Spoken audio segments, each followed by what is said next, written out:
பறந்துக்கிட்டு இருக்கிறது யாருன்னு நம்ம பார்த்தா கடல் கன்னி.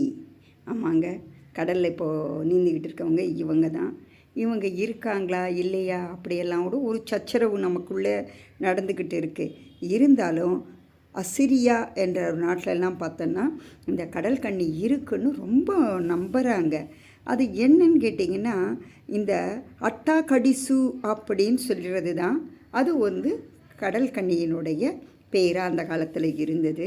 அந்த அட்டா கடிசு என்பது யாருன்னு பார்த்தீங்கன்னா ஒரு தேவதை, கடல் வாழ் தேவதை. அப்படி அந்த தேவதையை நம்ம மனிதர்கள் யாரோ ஒருத்தர் போய் என்ன பண்ணுறாங்க, அந்த தேவதையை பார்த்து காதலிக்கிறாங்க.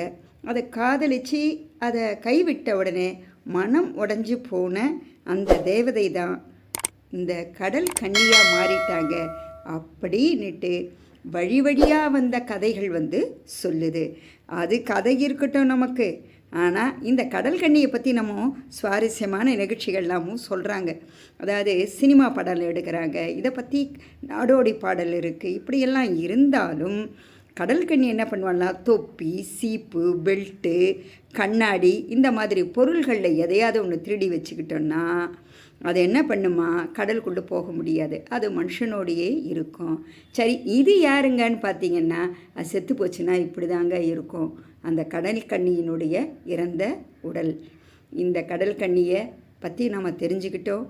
முடிஞ்சதுன்னா அடுத்த வீடியோலையும் போடுறேன், பாருங்கள்.